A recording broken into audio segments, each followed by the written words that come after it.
What's going on, ladies and gentlemen? Welcome back to Force Strategy Gaming. Here we are at game number 2 between Mouse's Hasu and MTW's DIMAGA. Game number 1 was quite a doozy, so I'm looking forward to game number 2. Here we are on dual site. That is the name of this map. As you can see, we do have Hasu, our red Protoss player, spawning over here in the left-hand position, and then way over in the far right-hand position is MTW's DIMAGA as the blue ZerG player. So yes, game number 2 here between Hasu and DIMAGA, and game 1, oh my gosh, unbelievable. DIMAGA laying down some very nice muta harass, was just constantly being aggressive and in Hasu's face. Once Hasu had built up enough of a force and felt comfortable pushing out, we saw a very strong counter push from Hasu. Unfortunately though, DIMAGA, while that counter push was taking place, was able to buy himself enough time with some spine crawlers to get up enough broodlords and speedlings to hold back that counterattack. And in addition to that, his mutas were still inside of Hasu's main and doing a lot of damage. Inside of the main and the natural, he was able to do so much economic damage. And you know, by the time Hasu finally realized or was able to kind of pull back and try to respond to it, he lost so much, and as he was trying to pull back, he got his forces completely sandwiched by DIMAGA as well. So we can see right now, I do of course expect DIMAGA to just start off on one base, opening up with pool first. It is such a small map, and since Hasu knows clearly exactly where he is, there are only 2 spawn locations, it would be very difficult for DIMAGA to effectively get out like a 15 hatch. It just really wouldn't be that possible in all honesty, because he could expect some pylon harass he would have to deal with from Hasu's probe here. And we can see right now, in fact, he's just going to be dancing around a little bit, probably going on a little bit of a patrol route here, just moving back and forth, as you can see. And with that, again, you know, it's not going to be until those first Zerglings come out that DIMAGA will, in fact, be able to expand. Back over here for Hasu, opening up, it's looking pretty standard right now. Open up with that 9 pylon, then moving into gateway and assimilator. We're going to be seeing that Cybernex core get placed down right now, and as we can see, he is starting off on one base here, and we'll just be using that Cybernex core to finish off that wall off. All very standard stuff, and again, as expected, Hasu dropping down that pylon, preventing DIMAGA from getting that expansion as early as he would like, and this is going to force DIMAGA to use these first 4 Zerglings that we can see up there in production to actually move on down, take out that pylon, and he should probably chase with one, and actually while canceling off the pylon there, Hasu, rather than losing it completely, and he just will be dancing around. This is very nice timing here. Now DIMAGA will be able to get up his expansion a little bit earlier than if he would have had to kill off that pylon, but also Hasu ends up only losing 25 minerals as opposed to 100 if he had let the pylon finish and then just end up losing it anyways. So very cool by Hasu, again, not delaying DIMAGA as long, but also not losing as many resources as a result. Back over here, Cybernex core finally up right now for Hasu. He does also have that second refiner, that second assimilator coming out, so we'll be getting some additional gas. One Zealot formulating that wall off there, and then we can see a Stalker will be following suit as well. Now actually, wouldn't be too surprised if Hasu pushes out with that Stalker early on, especially since that ZerG player is not likely to have a lot of Zerglings. Early on, that Stalker can be very effective at getting a little bit of map control. Not until Metabolic Boost comes out, or if DIMAGA decided to just mass up Zerglings, would he really be able to deal with that Stalker this early on. So as you can see, that Zergling is forced away from the Stalker as he's trying to pursue him and try to get that kill, and then we're actually going to see that Stalker finally pull back, and it looks like Hasu will be planning to go with a 1 gate into expand. You can see the 1 gateway is up. That's all he's got for production buildings right now, and it does look like he's preparing to drop an expansion, so it looks like that Nexus is just about to come. And 1 gate expand will be okay right now for Hasu.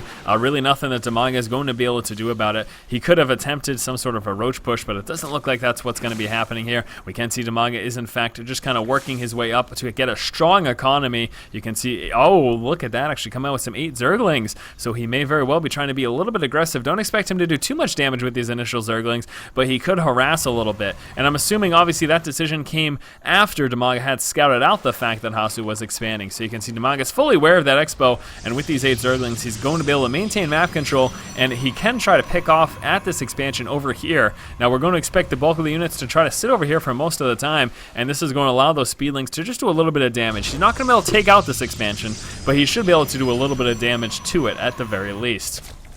Back over here for DIMAGA, finally working his way to drone up. You can see some decent saturation going on at that natural expansion. Also that main, of course, nice and saturated. He is still just sitting on that one extractor, but this is because, as we can see, coming out with that third. So after seeing that one gate expand, not only making some Zerglings for some map control and the possibility of doing some damage, but also coming out with that third expansion to try to get himself a very strong economy. We saw last game a very macro-focused gameplay from both players, and it looks like that may very well be what we're going to be seeing here as well. We do have a forge coming out. There it is right there. Also another gateway, and finally transferring down some of his probes, moving right on into his expansion. But with that forge, he will be able to start those upgrades, of course. Zergling moving up just to make sure 100% that expo is actually there. You do every now and then see like a 4 or 5 gate push all in while going with a canceled expo. So showing an expo, then canceling it before it finishes, that's something that someone can possibly do, especially on a map like this that is so small. DIMAGA just, again, wanted to be 100% certain that expo actually finished. Stalker moving up, getting the free kill from that weakened Zergling.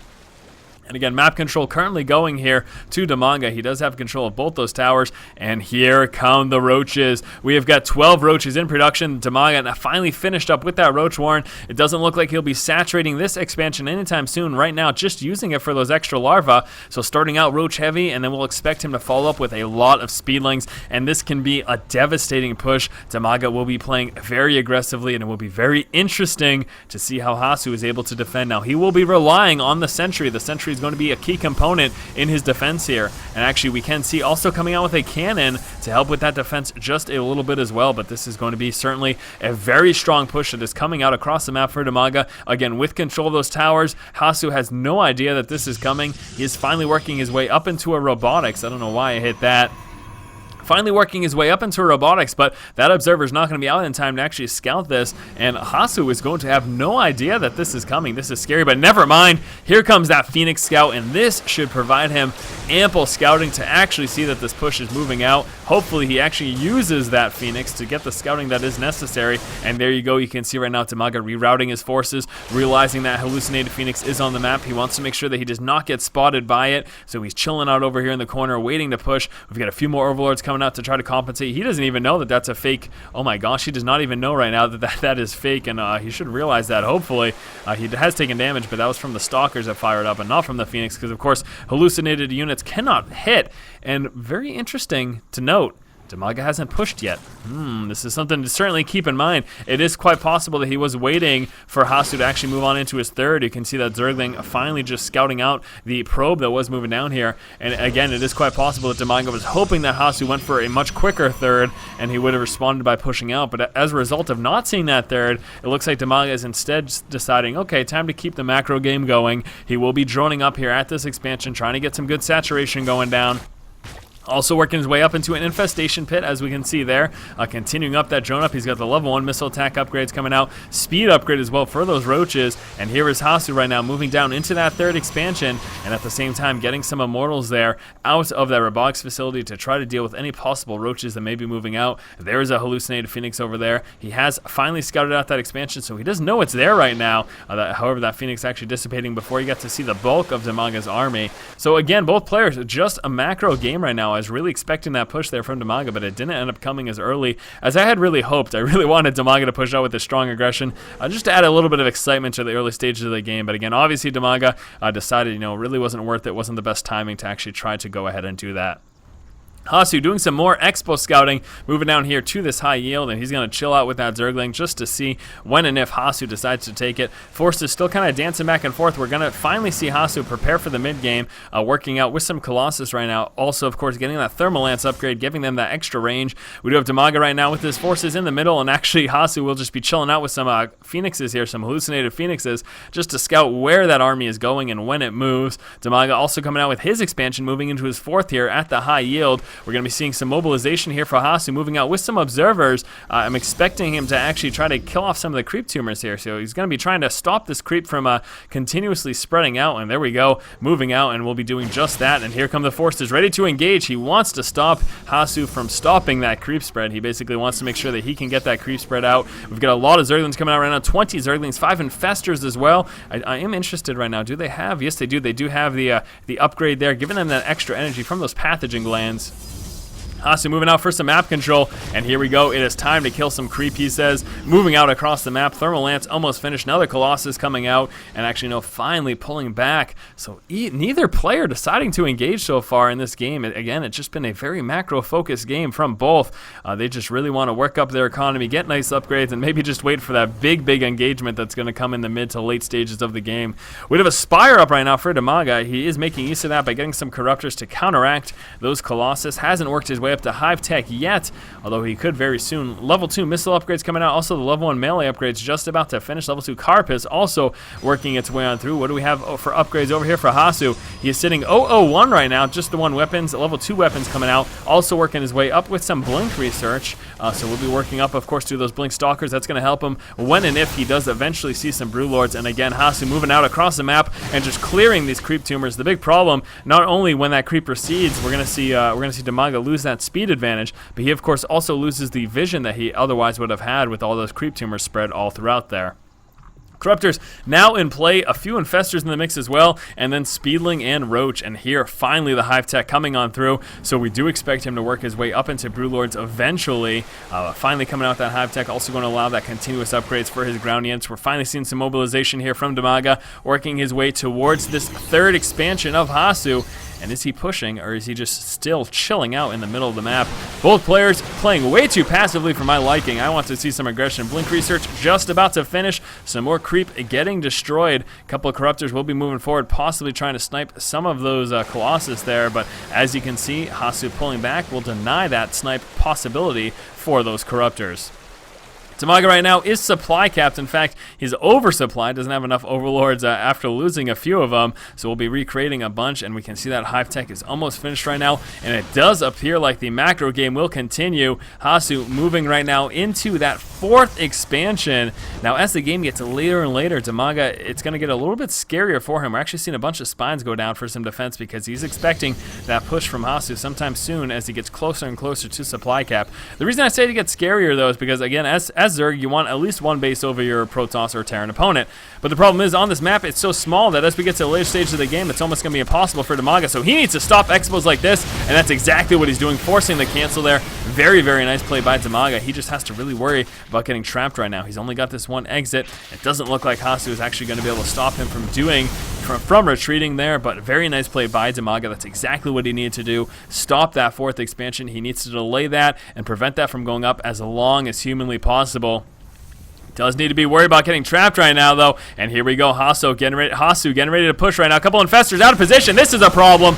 Blink Stalkers sniping them down. Huge issue there for DIMAGA. He just lost a bunch of resources. He did drop a Fungal Growth, but I am not sure that it was enough. We have got that Greater Spire coming out, but it looks like Hasu will be pushing before that is ready. Speedlings and Roaches trying to push forward. We've got those Corruptors move forward to engage as well. We'll be trying to snipe down those Colossus. Doesn't look like he's in the greatest position right now. DIMAGA is in a very tough spot. Hasu is still supply capped. DIMAGA trying to get some more of his forces out, and actually it looks like he may be just going for a counterattack, realizing that he cannot take these forces right now. He is pushing out and just attempting to go for that base trade, and here we go. Hasu right now moving on up into that natural expansion. He will be sniping the Greater Spire in the Infestation Pit. This is not looking good for DIMAGA. DIMAGA will be moving down into this expo, forcing the cancel, and then possibly moving on into that 3rd as well, but he just does not have the forces to deal with this. In all honesty, losing those Infestors was absolutely devastating. And Hasu's timing was impeccable because he pushed out right before that Greater Spire finished, preventing any Brewlords from actually coming into play. Hasu is moving back to try to defend his 3rd expansion. He realizes, of course, that he does not want to lose this. If he loses this, he can actually be in a little bit of trouble, even with his strong position right now. Really cannot afford to lose this right now, so he's pushing back with those Blink Stalkers and Colossus, and it does in fact look like he will stop DIMAGA from being able to kill off that expansion. He just has overwhelming forces, and there's really nothing that DIMAGA can do about it. Pulling down with some Roaches, trying to do as much damage as possible, but Hasu just has way too much and will be able to finally overwhelm this. And we do have the Adrenal Glands almost finished for the Speedlings, and that of course will change them into Cracklings, allowing them to do that much more damage that much quicker. And there we go, finally finishing. We've got a bunch of Roaches right now. What are we sitting right at? Sitting on a total of 23 Roaches, a couple of Corruptors there as well, finally rebuilding a Spire. Really could have used those a lot more Corruptors. He should have rebuilt that Spire a little bit earlier, in all honesty. A little bit concerned for DIMAGA right now. Even though he's floating a bunch of resources, he just does not have what is necessary to deal with this. And here we go, realizing that he has got to defend. He is just way too outmatched and is forced to call the GG. Alright guys, so that was game number 2 here between Hasu and DIMAGA. Looks like Hasu did end up winning this game. Being able to snipe those infestors were absolutely huge for him, in addition to the fact that he hit right before Brewlords were able to come into play. Is really what allowed Hasu to quite easily win that. Alright guys, so this was game number 2. Moving on to game number 3 in just one moment. And as always, if you like the content, please subscribe. Thank you for watching. Keep watching and keep owning.